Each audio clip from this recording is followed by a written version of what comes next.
Amém, queridos. Graças a Deus. Obrigado, Deus abençoe. Graça e paz, meus queridos. Amém? Esse período que nós estávamos aqui louvando e adorando a Deus, tão precioso, e nós não podemos acostumar com isso. Nós precisamos sempre ser intensos nesse momento. E às vezes nós achamos que é um momento só da gente cantar, mas preste atenção, é muito importante esse momento. Esse momento é de louvor. Quando falamos de louvor, falamos de exaltação, de elogios a Deus. É um momento também de adoração. Adoração significa reconhecer a soberania de Deus, o poder de Deus, a autoridade de Deus. Mas também é um momento profético.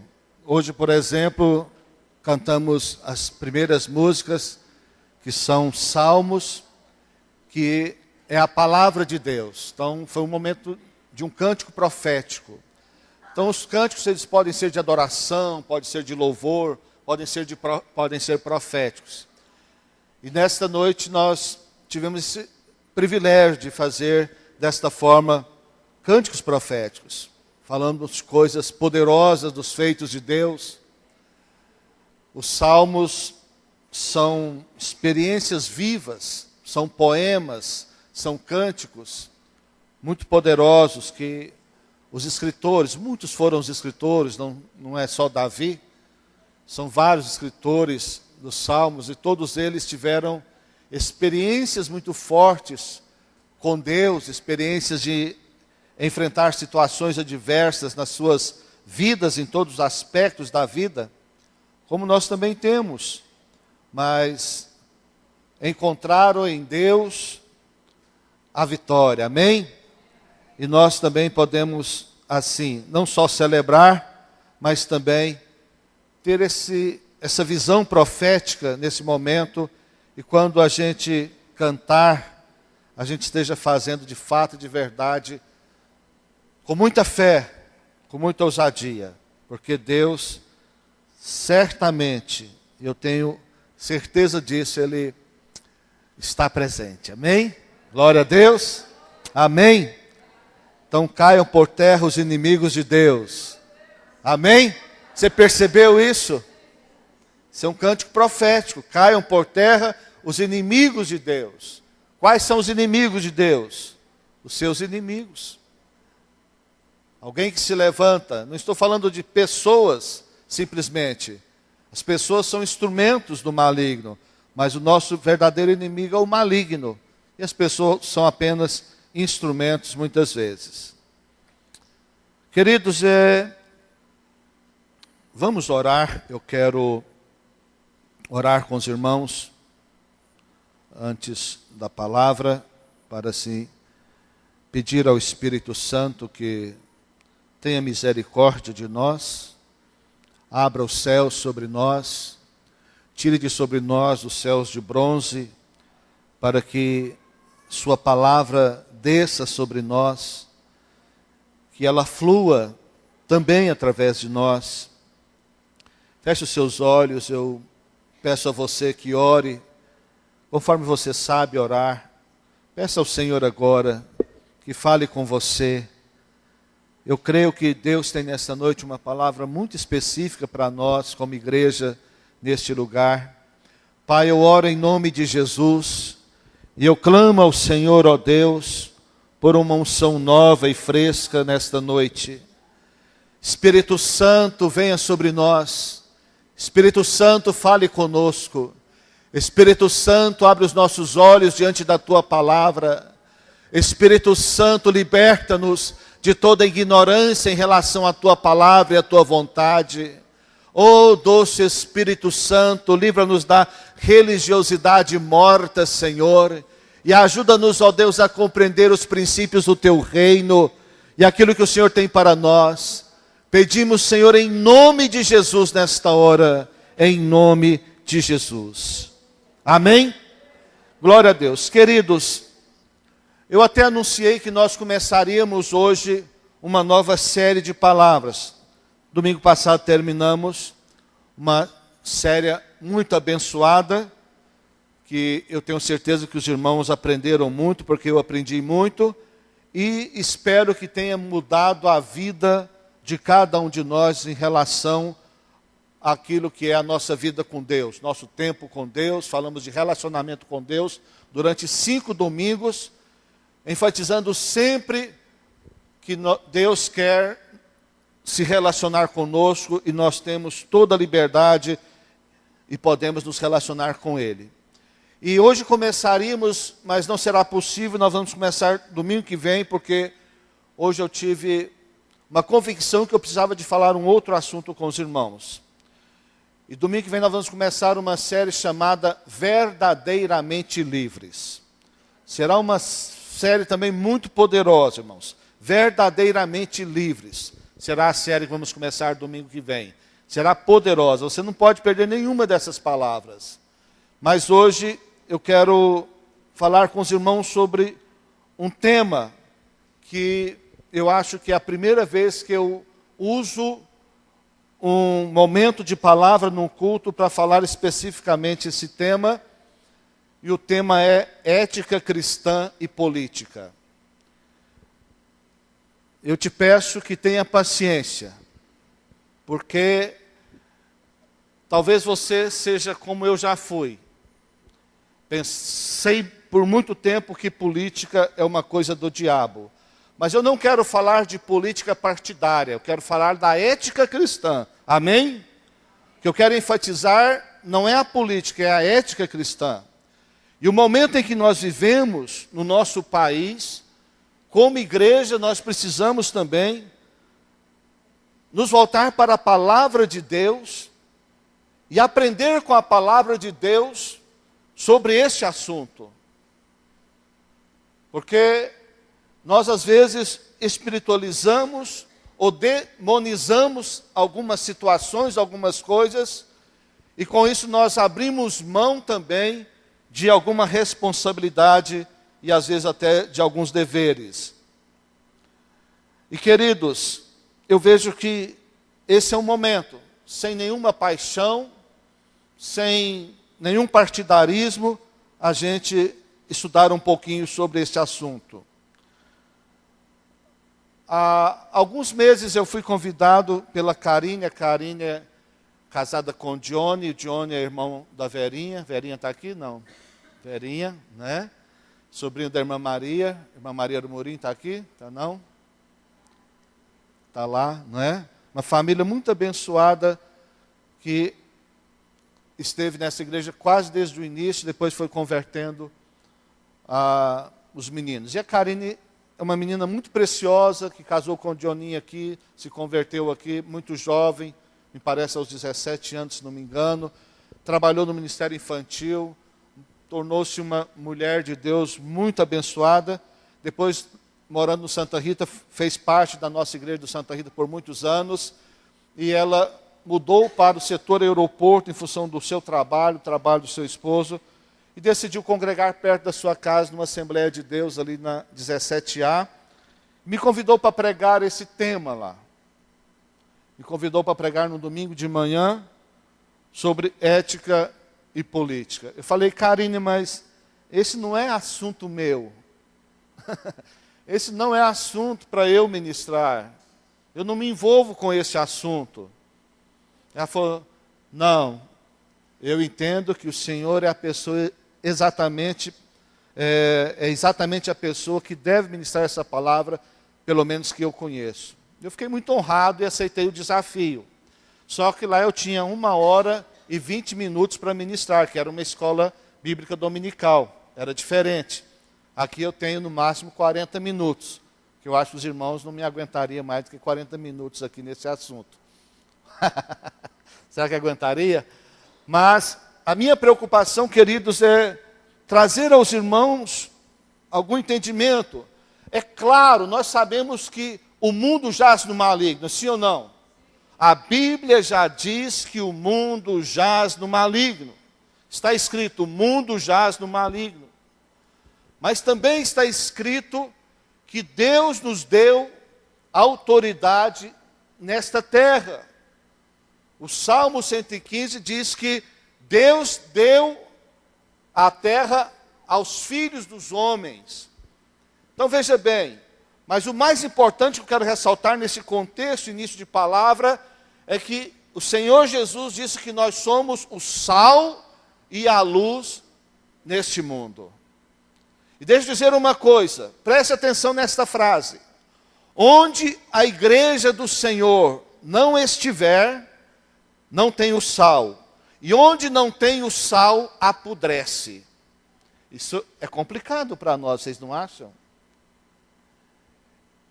Então eu posso dizer para os irmãos que a política no Brasil é o que é porque falta o sal lá.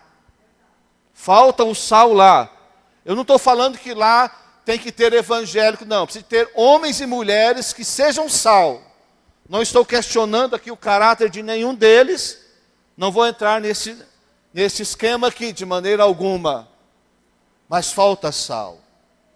Se na sua escola, se na sua faculdade, se no seu trabalho, a coisa está ruim, é porque o sal está pouco. Se no seu lar a coisa está deteriorando, se na sua família está deteriorando, é porque falta o sal e a luz de Deus. Tem muitos evangélicos que o sal já foi destruído, já perdeu o sabor, que a luz já foi apagada. E as suas famílias são destruídas porque não tem sal. Então o mundo jaz no maligno, mas Jesus providenciou a igreja para ser o sal. Amém? Para conservar, para dar sabor, luz para iluminar. Isso, queridos, aplica tanto aos candidatos como aos eleitores. Nós podemos fazer três coisas. Três coisas. Um homem ou uma mulher de Deus pode fazer em relação à situação do país. E nós vivemos um tempo agora próximo da eleição. Quais as três coisas que nós podemos fazer? Orar, o que mais? Não. Votar. Tem mais uma. Candidatar. Credo em cruz. Bom, mas haverá quem queira fazê-lo. E deve ter quem faça. E eu acredito que Deus levanta homens e mulheres com essa função dentro da sociedade para ser sal lá. E eu tenho visto, meus queridos, que se não fossem alguns homens de Deus no nosso Congresso Nacional, se não fossem líderes católicos também que têm uma fé cristã, que preocupa com as famílias e com os princípios cristãos, o Brasil já tinha sido destruído. O Brasil já estava igual a Venezuela para pior. Então nós precisamos sim. Candidatar você não quer? Tudo bem, não tem necessidade. Que Deus levantará alguém. Muito menos eu, não é? Mas a Bíblia diz que nós devemos orar. E como nós pecamos? Sim ou não? Quanto tempo você orou pelas autoridades constituídas dessa nação este ano? Se juntar todo o tempo, será que dá um minuto? Agora que você criticou, tenho certeza que dá bastante. Mas a Bíblia manda orar. E se nós não oramos, nós estamos em pecado. Se nós não oramos, nós também temos responsabilidade.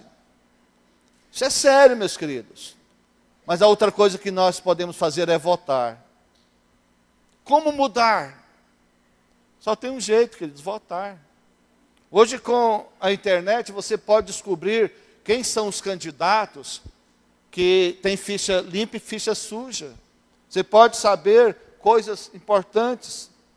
Cuidado também com as mentiras que existem, né, na internet. Claro, temos que ter cuidado.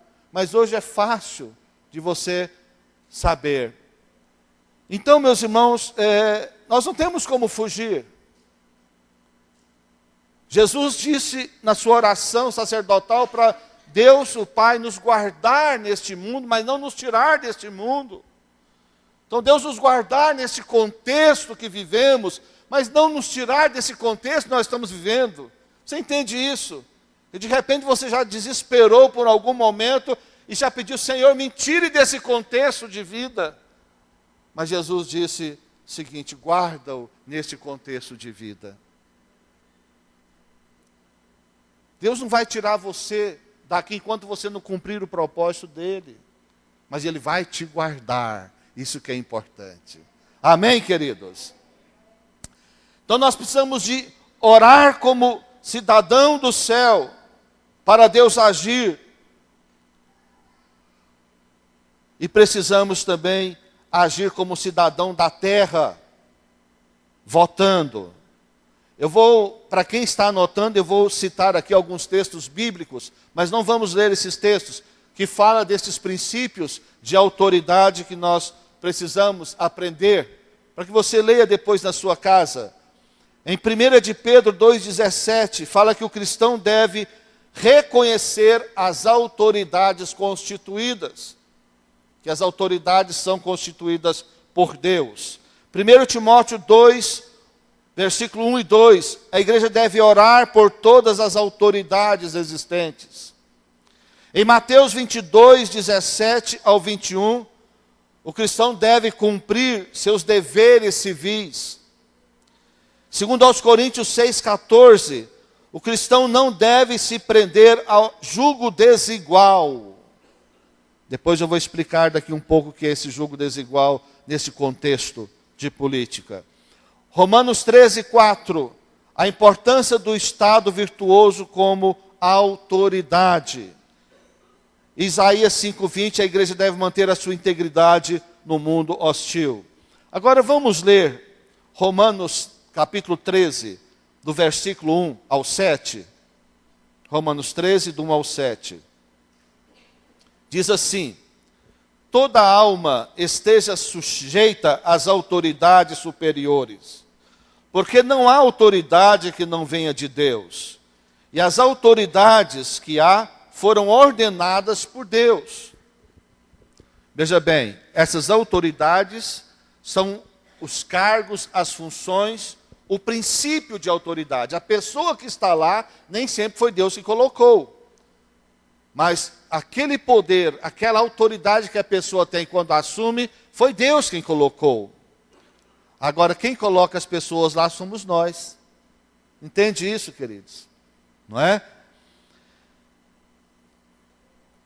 Versículo 2, por isso quem resiste à autoridade, olha só, quem resiste à autoridade, resiste à ordenação de Deus, e os que resistem trarão sobre si mesmos a condenação. Porque os magistrados ou as autoridades não são terror para as boas obras, quem faz o bem não precisa de preocupar, mas para as más, queres tu, pois, não temer a autoridade, faze o bem, e terás louvor dela, porque ela é ministro de Deus. Olha, a autoridade é ministro de Deus para teu bem. Mas se fizeres o mal, teme, pois não traz em vão a espada, porque é ministro de Deus e vingador para castigar o que faz o mal.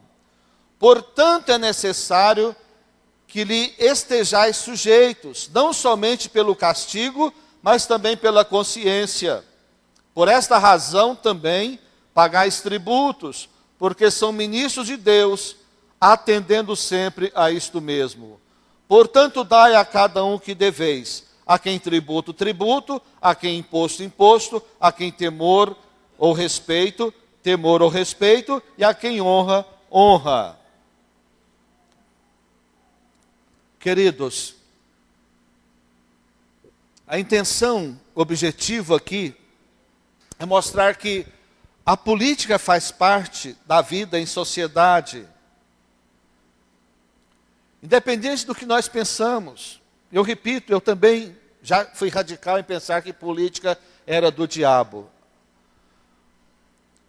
E hoje eu entendo que não é assim, e que nós não podemos fugir a esta responsabilidade. Independente disso, nós temos aqui certamente pessoas que gostam muito de política, e tem pessoas que odeiam política. Tem gente aqui que está gostando de eu tomar essa iniciativa de dar essa palavra. Eu tenho certeza, pelo menos um tem. Teve gente até que falou amém. Mas tem muita gente também que não gosta da ideia. Mas eu repito, não é política partidária.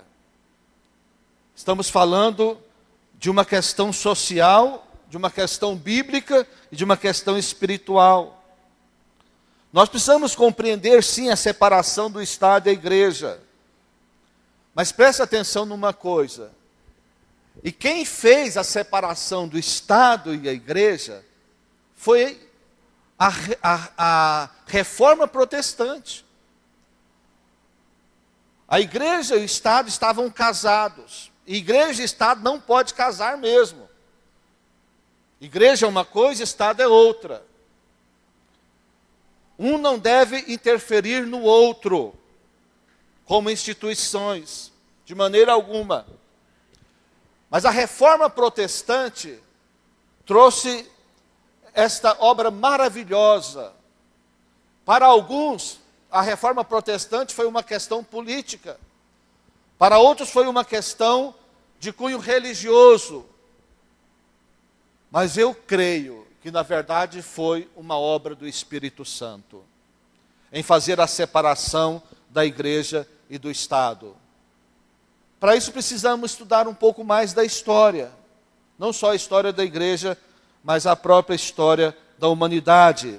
Vai falar sobre isso. E a Bíblia nos ensina e nos mostra tantos homens e mulheres de Deus que foram usados por Deus na política. Se estão relatadas essas histórias na Bíblia, vocês podem até me ajudar. Por exemplo, Moisés, o maior legislador de todos os tempos. Moisés, o maior legislador de todos os tempos. Até hoje, a maioria das leis, da maioria das nações, são baseadas nas leis que Moisés escreveu. Daniel foi colocado por Deus, um jovem colocado por Deus no momento para proteger o seu povo. Foi colocado na política para proteger o seu povo. Ajuda aí, gente. José do Egito, um jovem, foi levado também para assumir uma função política, para guardar e proteger o povo de Deus. A rainha Esther, quem mais? E se nós formos lembrar aqui, nós vamos lembrar de muitos outros também.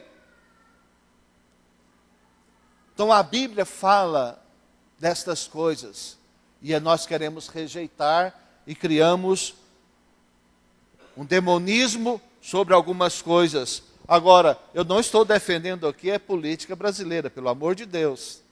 Estou tratando com os irmãos de uma ética cristã, de uma ética bíblica.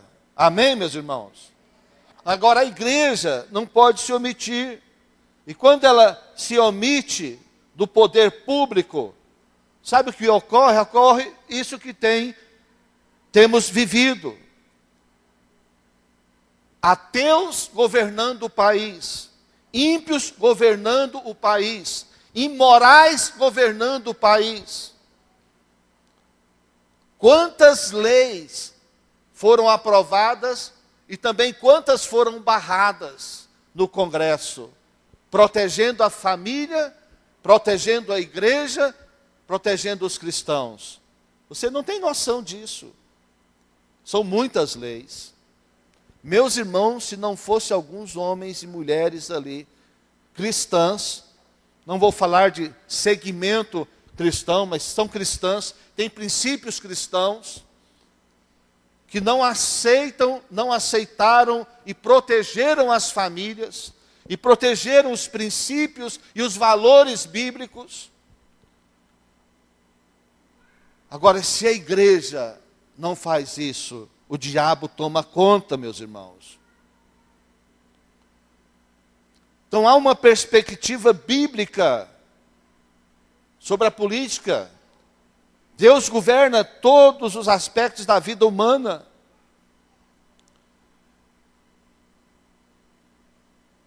Jesus disse o seguinte, Mateus 6,33, o quê? Buscai em primeiro lugar o reino de Deus, e a sua justiça, e as outras coisas serão acrescentadas.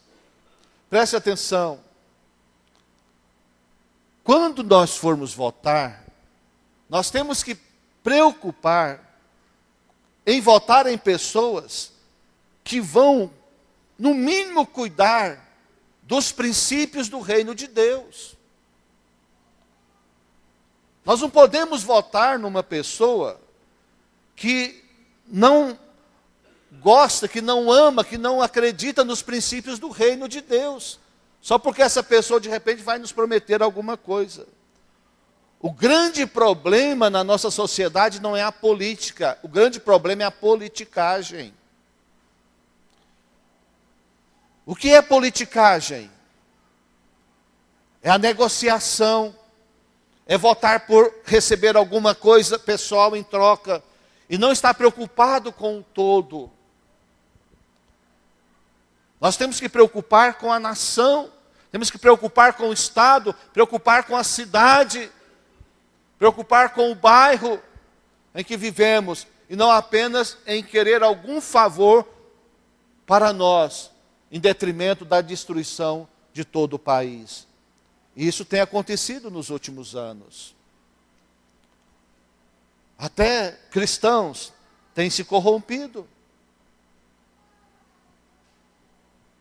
Então, quando você for votar, eu te aconselho, procure isso, meus queridos. Esteja orando para Deus te orientar em quem votar.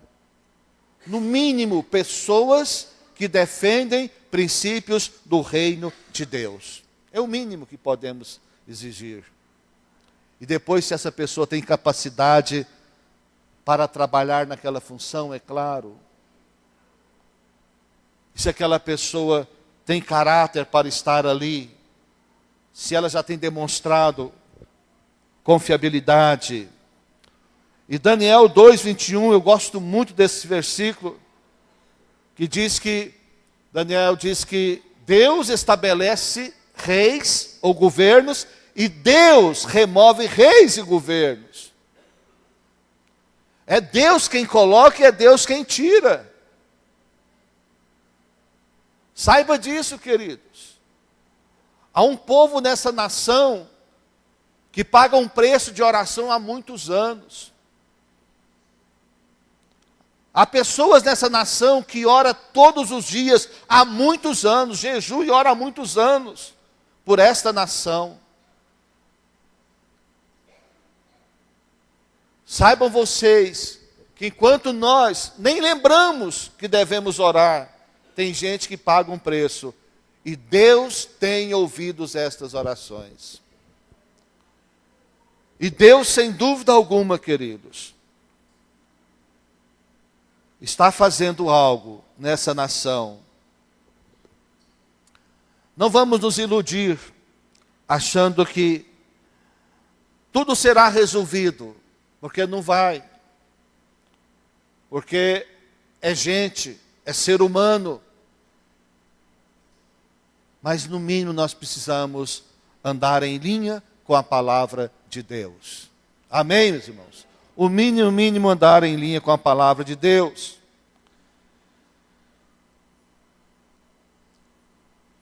A Bíblia, ou melhor, a história diz de um homem na Inglaterra chamado William Wilberforce. Ele, pela influência do Evangelho, ele foi discípulo de Wesley, de John Wesley. Ele foi o homem que liberou o comércio de escravos na Inglaterra, no século XVIII, se não me engano. Mas ele só fez isso porque ele tinha influência do Evangelho na sua vida. Se não fora a influência do Evangelho, não sabemos quando isso aconteceria, o comércio de escravos, o tráfico de escravos naquela nação.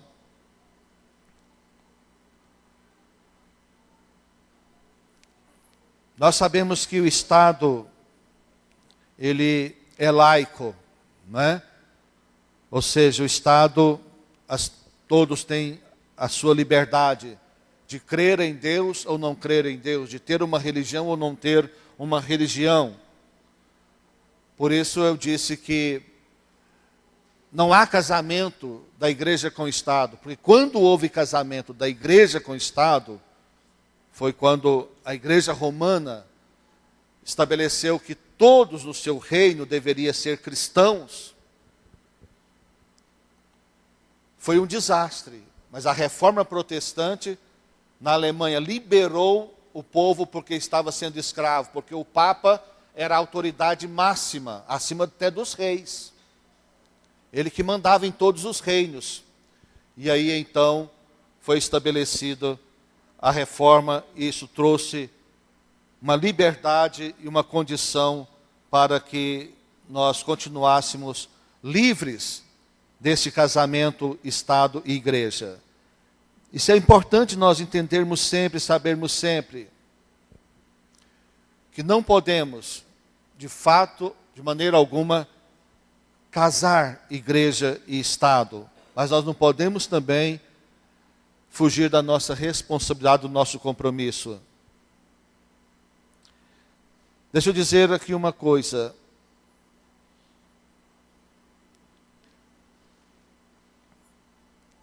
Como um cristão deve lidar com a política? Eu já disse, deve cuidar da politicagem, em primeiro lugar. Não fazer nenhuma negociação. Nenhuma. Não vote numa pessoa porque ela prometeu te dar alguma coisa ou te deu alguma coisa. Não se comprometa nesse nível. Infelizmente, esse é o grande problema na nossa nação.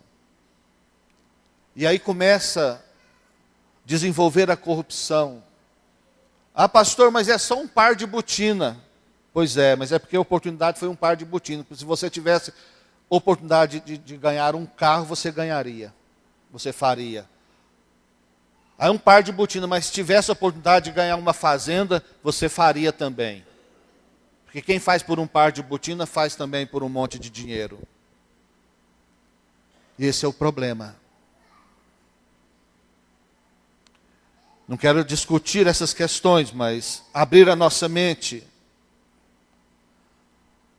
Mas principalmente, queridos, nós precisamos ter cuidado com as convicções que são contrárias à vontade e à palavra de Deus.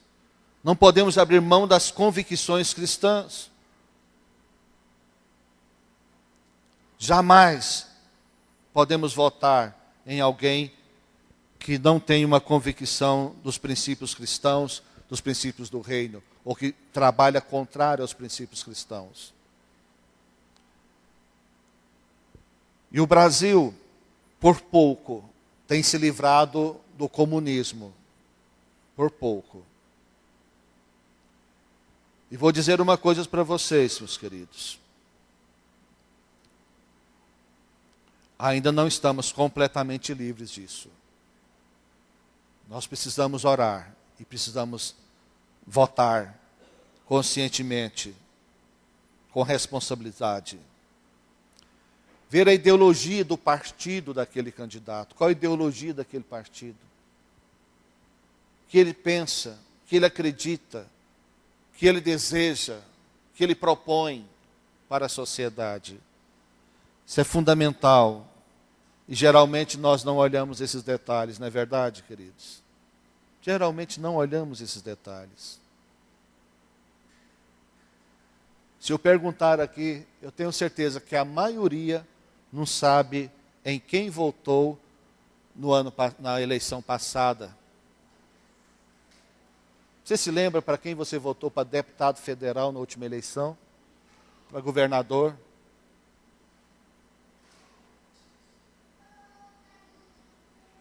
Porque nós não interessamos. Isso é o nosso perigo, não interessar. Não devemos nos comprometer, envolver até o pescoço, a não ser que goste. Tem gente que gosta. Então, trabalhe, faça o que quiser, desde que seja dentro dos princípios, né? Você não gosta, mas não pode também ficar alheio, porque isso é perigoso, isso vai trazer consequências para a nossa nação e para todos nós. Eu quero concluir lendo uma parábola em Juízes. Eu sintetizei bastante essa palavra, queridos, como disse para os irmãos. Juízes capítulo 9. Nós vamos apenas ler, eu não vou explicar, porque ela está tão clara, mas acho que você, lendo depois, você vai procurar orar também, terá muito mais entendimento. Juízes capítulo 9, do versículo 8 ao 15.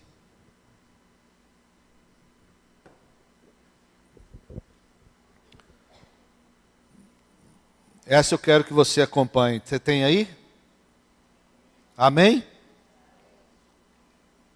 Juízes 9, 8 ao 15. Foram certa vez as árvores ungir para si um rei, e disseram à oliveira: reina sobre nós. Porém a oliveira lhes respondeu: deixaria eu o meu óleo, que Deus e os homens em mim prezam, e iria pairar sobre as árvores? Então disseram as árvores à figueira: vem tu e reina sobre nós. Porém a figueira lhes respondeu: deixaria eu a minha doçura, o meu bom fruto, e iria pairar sobre as árvores? Então disseram as árvores à videira: vem tu e reina sobre nós. Porém a videira lhe respondeu: deixaria eu o meu vinho, que agrada a Deus e aos homens, e iria pairar sobre as árvores? Então todas as árvores disseram ao espinheiro: vem tu e reina sobre nós. Respondeu o espinheiro às árvores, se deveras me unges rei sobre vós, vinde e refugiai-vos debaixo de minha sombra, mas se não, saia do espinheiro fogo que consuma os cedros do Líbano. Entendeu? Tem que desenhar? Não, eu não tenho tempo para isso. Você vai ler em casa, né? Está falando de 4 árvores que pudessem governar. É uma parábola.